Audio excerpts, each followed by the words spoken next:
సడన్గా సర్పంచ్ ఎన్నికలు అప్పటి నుంచి ఒక్కసారిగా బీసీ సైలెంట్ అయిపోయారు. బషీర్బాగ్ ప్రెస్ క్లబ్లో ప్రెస్ మీటు, సోమాజిగూడ ప్రెస్ క్లబ్లో ప్రెస్ మీటు, ఇందిరా పార్క్ దగ్గర ధర్నా, అది తప్ప బీసీలు చేసింది ఏమీ లేదు. పైగా పార్టీ పరంగా 42% రిజర్వేషన్లు ఇస్తామన్నారు. ఫస్ట్ యాక్చువల్గా చట్టబద్ధత చేస్తా అన్నారు, కానీ పార్టీల పరంగా ఇస్తా అంటే బట్టలుప్పు తీసుకొడతా అని ఆర్ కృష్ణయ్య గారు చాలాసార్లు చెప్పారు. పార్టీల పరంగానే కూడా ఇవ్వలేదు. ఏ పార్టీ కూడా 42% ఇవ్వలేదు. కాంగ్రెస్ లేదు, బీఆర్ఎస్ లేదు, బీజేపీ ఇవ్వలేదు. ఎలక్షన్స్ అయిపోయింది, రిజల్ట్ వచ్చేసినాయి. సో మీరు ఇంకా బట్టలు తీసే దగ్గర ఉండిపోయారా? అసలు బీసీ ఉద్యమం జరుగుతుందా? సైలెంట్ అయిపోయారా ఏంటి కదా? మొట్టమొదటిగా మీరు అన్నట్టుగా బీసీ ఉద్యమం ఉధృతంగా ఎగసింది. కాంగ్రెస్ పార్టీ ఇచ్చిన వాగ్దానం మేరకు 42% రిజర్వేషన్లు వస్తాయన్న ఉద్దేశంతోనే కాంగ్రెస్ పార్టీని ఈ రాష్ట్రంలో ఉన్న బీసీలు ఓటు వేయడం, అధికారంలో తీసుకురావడం జరిగింది.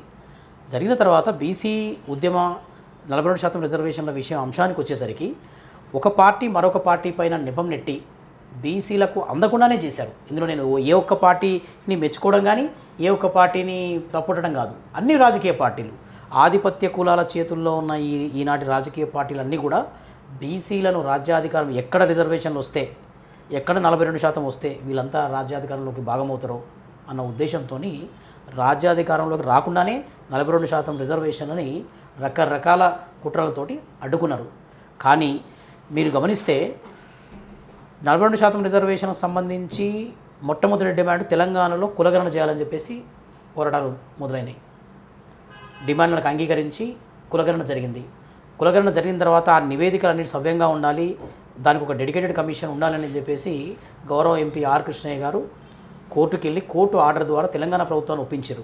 ఒక డెడికేటెడ్ కమిషనర్ ఉండాలి దీనికి, అది అప్పుడైతేనే దీనికి ఒక సాంకేతిక పరమైన ఏర్పడుతుంది, అర్హత ఏర్పడుతున్న ఉద్దేశంతో కోర్టుకి వెళ్ళడం, కోర్టు నుంచి సాధించడం జరిగింది. దాని తర్వాత తెలంగాణ కులగణనలో రకరకాల లోపాలు ఉన్నాయి, లెక్కించడంలో రకరకాల బీసీలను కొంత తక్కువ చేసి చూపించడం, లేని వర్గాలను ఎక్కువ చేసి చూపించడం, ఇలాంటివి కూడా జరిగినాయి.